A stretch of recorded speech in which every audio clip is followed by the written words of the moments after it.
या जुदि हरखौ सान होनोबा बिथांमोनाबो सान होननानै बुंफानो नागिरो।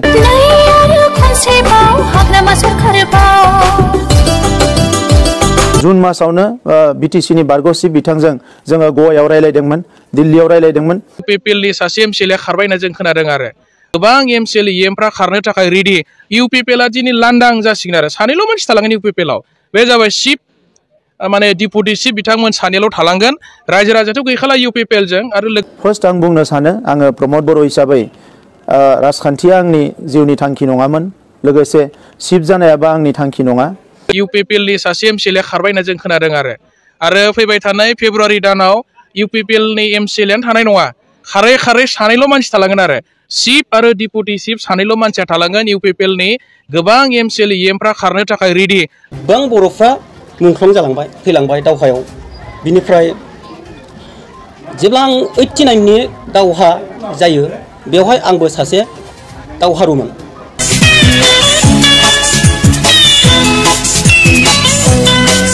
स्ल'गान होदोंमोन आरोखि बिनि दिनै उल्था मोनसे सावगारि जोङो बीटीसी ओनसोलनि रायजो राजाफ्रा नुनो मोनबाय आरो दा बेनिखायनो थाखानाय जिनिसाबो जोंहा दिनै गोहोफ्रा लासै लासै दंस जालांबाय। मोनसे समाव नोंथांमोना नुदोंमोन एमफ्रा आसाम स्टेट केबिनेट रेंकनि मिनिस्टारनि पावार दङमोन। दिनैथ' बिथांमोना सासेबो रेड लाइट गैला। मिनिस्टारनि जि पावार दंमोन बेखौ बोखारनानै होनाय जाबाय। चिफखौ दिनै CEM खालामनाय जाबाय, चिफ एक्जिकिउटिभ मेम्बार। बीटीसी एकर्डनि बायदिब्ला माने चिफ गोदो माने चिफ होननानै बुंनाय जायोमोन, चिफ फर अल बयनिबो चिफ आरो नाथाय दिनै चिफ फर अनलि इलेक्टेड मेम्बार्स बेबायदिसो माने जानानै फैबाय आरोखि। दा बियो दिनै थाखानाय गोहोखौ धंस खालामनाया जोंनि बीटीसी ओनसोलनि साफ्रोमबो रायजो राजाफोरनि थाखाय जोबोद मोनसे दुखुनांथावना बाथ्रा जानानै फैदों आरो जोङो गोमालांनाय गोहोखौ फिन लाबोफिननांगौब्ला प्रमद बर' बिथांखौ जोङो गोहोनिफ्राय बोखारनांगोन आरो रायजो राजायानो बोखारगोन बेखौ जों बुंलायनांगौ नङा आरो दा बेनिखायनो जोंनि BPF नि सुप्रिम'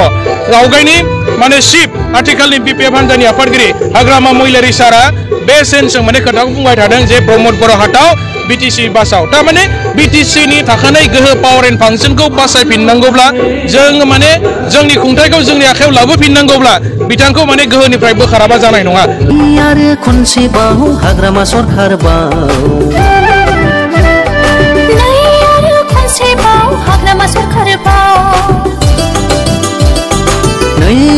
सासे सुबुंखौ जों रायखांनो नांगोन बाव बर' लिडारफोरनिल' बाख्नायजानाय नङा। जेरै हमनानै ला अरुणाचल हादोराव जोंनि गफुर बासि माखासे मानसिफ्रा जोबोद दावहायाव गिनानै खारखुमा सोरबा सागमानि न'आव सोरबा कार्बिनि न'आव थाहैबाय। दा बै थाहैनायाव जानाय लोंनायफ्रा ओरैबायदि उसुबिदा जाबाय दि बेयाव बेमार आजार जाबाय। जानायाव सागमा आरो कार्बिफ्रा बुंबाय गावसिनि माबाखौ चिफ मिनिस्टारनिसिम सहैबाय। जानाखि चिफ मिनिस्टार बे समाव गेगं आफंमोन। बे गेगं आफंआ फैनानै नायफैबाय नंमारगौ जाथाया बर'फ्रा बिराद गाज्रि जानानै दं। बिनिखायनो गेगं आफंनि नारसिननाय जिथुनाखि अरुणाचल प्रदेशनि चिफ मिनिस्टार बिथांनि नारसिननायावसो आरो बेराफारसेजों बर' लिडारफोरनि नारसिननाय नैबे नारसिननायावसो जोंनि बर' आरो आसाम सरकार लोगोसे भारत सरकार नैबे सावरायजेननाया बे गफुरनि जाथायखौ लानानैसो सावरायजेननाय जादों। आं नोंथांमोननो बुंनो सानो जुन मासावनो BTC नि बारग'सि बिथांजों जोङो गवायाव रायलायदोंमोन, दिल्लीयाव रायलायदोंमन। बै समाव गोबां परिबेस दङमोन, नाथाय बै समाव बिथांनि रायलायनाया अनलि पलिटिक्समोन। जोङो लुबैदोंमोन जातीय जेंनाया सुस्रांनांगो, NDB नि गोरोबथाया जानांगो। बे गासैबो खोथाफोरखौ जों लुबैनानै बिथांजों जोबोद मोनसे पजिटिभ गोसो लानानै जों रायलायहैदोंमोन। नाथाय बिथाङा अनलि पलिटिक्सनिल' खोथा रायलायो, हारिनि गुबुन इस्युनि खोथा बिथाङा कुनुदिन रायलाया। बे जाबाय फेक, बे जाबाय बास्तब। ब्लकनि भाइस प्रेसिडेन्ट सानै आरो गुबुन गुबुन बिबानाव थानाय गासै 7 UPPL दोलोनि गोख्रों दैदेनगिरि जाय बिथांमोना थांनाय बाराव परिबर्तननि मुङाव UPPL दोलोनि बिजाथि भैरबकुन्द समस्तियाव बिथांमोना देरहानो गोबां रल लादोंमोन आरो बेबायदि गोख्रों दैदेनगिरि बिथांमोना दिनै जोंनि BPF दोलोआव जइन जाबाय आरो बियो जोंनि थाखाय मोनसे मोजां मेसेज जे बिथांमोन जइन जानायानो फैबाय थानाय समाव भैरबकुन्द समस्तियावहाय BPF दोलोआ देरहानाया 100% दिनै माने रोखा जाबाय होननानै आं फोरमायनो सानो आरोखि। नोंथांमोना बयबो मिथिगौ परिबर्तननि स्ल'गान गायनानै माने 2020 सनाव UPPL सरकारा माने BJP जों लोगो जानानै मोनसे सरकार दादोंमोन आरो बिथांमोना इलेक्शननि मेनिफेस्ट'आवहाय रायजो राजाफोरनो बिराद गिदिर गिदिर सिमां नुदोंमोन आरोखि। न'खर न'खर साख्रि होनायनि बाथ्रा बुंदोंमोन, नाथाय होनो हायाखिसै। सेल्फ हेल्प ग्रुपनो 75,000 मोनफ्रोमबो ग्रुपनो मोनसे मोननै नङा 100-200 नङा मोनफ्रोमबो ग्रुप आरो जेसेबां हाजार लाख सेल्फ हेल्प ग्रुप दङ गासिनो ग्रुपनो मोनफ्रोमनोबो 75,000 थाखा होगोन होननानै बिथांमोना खोथा होदोंमोन सेंग्रा सिख्लानि अनएम्प्लयमेन्ट प्रब्लेमखौ 100% फोजोबगोन होननानै बिथांमोना खोथा होदोंमोन बे बिटिआर ओनसोलाव गोबां इन्डास्ट्रि लाबोगोन होननानै खोथाबो होदोंमोन गोदान इन्फ्रास्ट्राक्चार डेभेलपमेन्ट माने यूनिवर्सिटी गायसनगोन होनदोंमोन sports university tribal university rail factory coach गायसनगोन होनदोंमोन बिथांमोना माने district wise Navodaya school central school लाबोगोन होननानै बुंदोंमोन दा दिनै बिथांमोना जिखिनि स्लोगान होदोंमोन आरोखि बेनि दिनै उल्था मोनसे सावगारि जोङो बिटिसि ओनसोलनि रायजो राजाफ्रा नुनो मोनबाय आरो दा बेनिखायनो थाखानाय जिनिसाबो जोंहा दिनै गोहोफ्रा लासै दंस जालांबाय मोनसे समाव नोंथांमोना नुदोंमोन इएमफ्रा आसाम स्टेट कैबिनेट रैंकनि मिनिस्टारनि पावार दङमोन दिनैथ' बिथांमोना सासेबो रेड लाइट गैला मिनिस्टार रैंकनि जि पावार दङमोन बेखौ बोखारनानै होनाय जाबाय चिफखौ दिनै सीईएम खालामनाय जाबाय चीफ एग्जिकिउटिभ मेम्बार बिटिसि एकर्डनि बायदिब्ला माने चिफ गोदो माने चिफ होननानै बुंनाय जायोमोन चिफ फर अल बयनिबो चिफ आरो नाथाय दिनै चिफ फर अनलि इलेक्टेड मेम्बार्स बेबायदिसो माने जानानै फैबाय आरोखि दा बियो दिनै थाखानाय गोहोखौ धंस खालामनाया जोंनि बिटिसि ओनसोलनि साफ्रोमबो रायजो राजाफोरनि थाखाय जोबोद मोनसे दुखुनांथावना बाथ्रा जानानै फैदों आरो जोङो गोमालांनाय गोहोखौ फिन लाबोफिननांगौब्ला प्रमद बर' बिथांखौ जोङो गोहोनिफ्राय बोखारनांगोन आरो रायजो राजायानो बोखारगोन बेखौ जों बुंलायनांगौ नङा आरो दा बेनिखायनो जोंनि बिपिएफनि सुप्रिम' आवगायनि माने चिफ आथिखालनि बिपिएफ हान्जानि आफादगिरि हाग्रामा महिलारि सारा बे सेन्सजों माने खोथाखौ बुंबाय थादों जे प्रमद बर' हाटाव बिटिसि बासाव थारमाने बिटिसिनि थाखानाय गोहो पावार एन्ड फांसनखौ बासायफिननांगौब्ला जों माने जोंनि खुंथायखौ जोंनि आखायाव लाबोफिननांगौब्ला बिथांखौ माने गोहोनिफ्राय बोखाराबा जानाय नङा आरो बे ओंथिखौ लानानै दिनै जोंनि चिफ हाग्रामा महिलारि सारा माने प्रमद बर' बिथांखौ गोहोनिफ्राय बोखारनांगौनि थाखाय माने प्रमद बर' हाटाव बिटिसि बासाव बे स्लोगानजों माने गोबां खोथा फोरमायनो सानदों आरोखि गोबां खोथाखौनो बे फंसे सोदोबजों बे फंसे रावजों जोंनि बिटिसि ओनसोलनि गासै रायजो राजा गुबुन हारिनि बर'जों लोगोसे गुबुन हारिनि गासै रायजो राजा बिथांमोनखौ माने बे फंसे रावजोंनो गोबां खोथा फोरमायनो सानदों आरोखि बिपिएफ दोलोआ जेखौ मावनो हागोन बेखौसो मेनिफेस्ट'आव होगोन मावनो हायै खोथाखौ मेनिफेस्ट'आव लिरनाय नङा मेनिफेस्ट'जों रेडि खालामगासिनो दं जों मा मावगोन आरो मावनो थाखायथ' बाजेटबो थानांगोन दा गावसोर बायदि जोङो सुइजारलेण्ड खालामगोन बुंना लायाखै गावसोर बायदि जोङो माने 100% माने एमप्लयमेन्ट प्रब्लेमखौ फोजोबगोन होननानै बुंना लायाखै गावसोर बायदि न'खर साख्रि होगोन बुंना लायाखै बिटिसि ओनसोलाव थानाय लाख सेल्फ हेल्प ग्रुपनो गासिनो 75,000 फैसा होजोबगोन जोंथ' बुंना लायाखै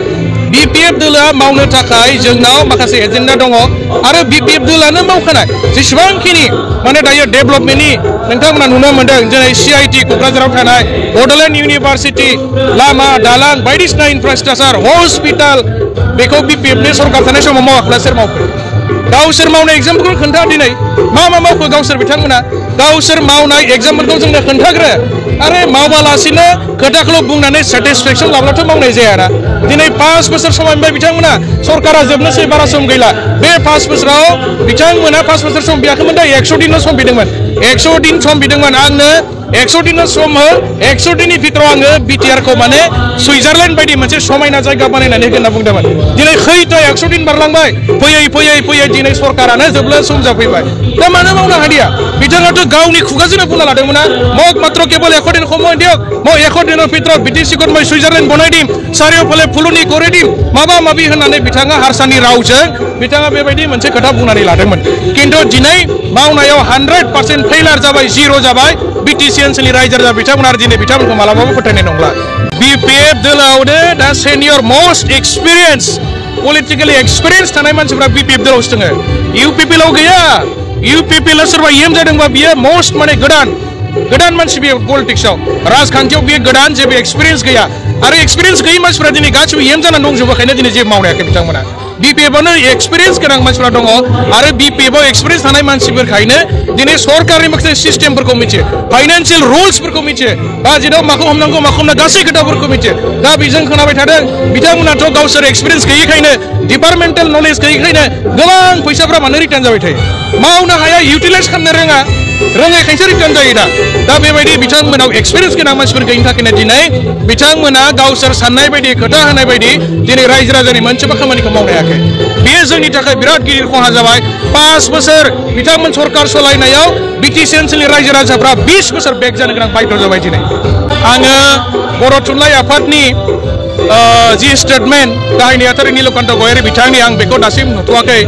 आरो बिथाङा बेबायदि स्टेटमेंट होदोंबा हयथ' बिथांनियाव मोनसे साननाय दं जे थुनलाइ आफाद हिसाबै मस्ट रेसपन्सिबल आरो जोंनि बर' हारिनि मोनसे गार्जेन आफाद आरो बिथांमोना जों बेखौ बयबो सनमान होयो आरो बिथांनि बुंनायावथ' माने गोबां जुक्ति दङ आरोखि बिथाङा बुंदों जे स्कुलफोरा दिनै भेन्सार जानो थालांबाय गोबां बर' मिडियाम हाइ स्कुलफ्राव दिनै फोरोंगिरि थिसननाय खामानिफ्रा थालांबाय बियो थारैनो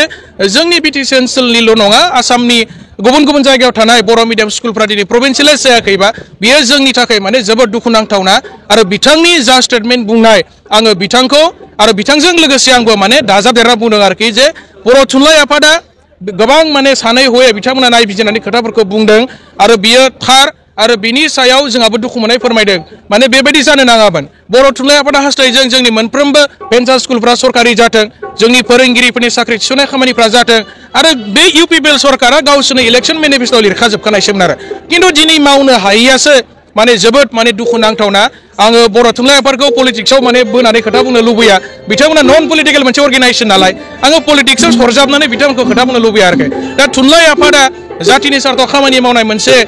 जोंनि गार्जेन आफाद जों बिथांमोनखौ सनमान होयो आरो बिथांमोननि लुबैनायखौ माने फुलफिल खालामनो थाखाय आङो आथिखालनि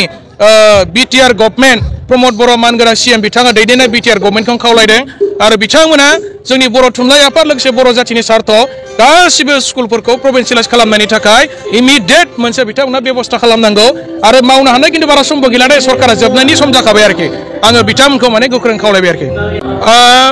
बेयो फर द टाइम बिं आरो दानि थाखायल' खिन्थु सिटुएसना जुदि थिनोब्ला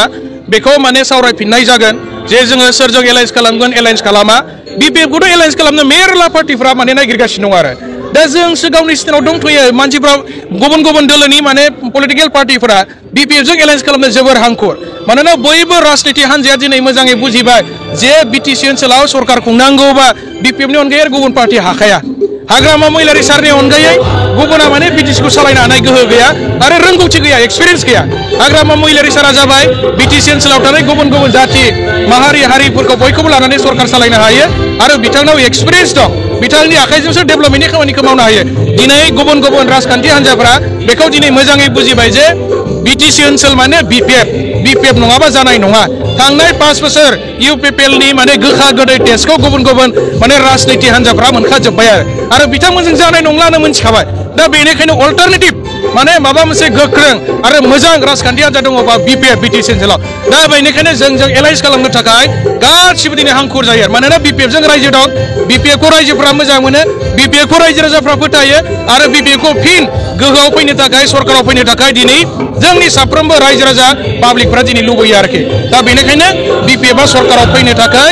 जोङो फैखागोन बेयो जोंनाव 100% कनफिडेन्स दं आरो बेयो जों बुंनाय नङा रायजो राजा बुंनाय आरोखि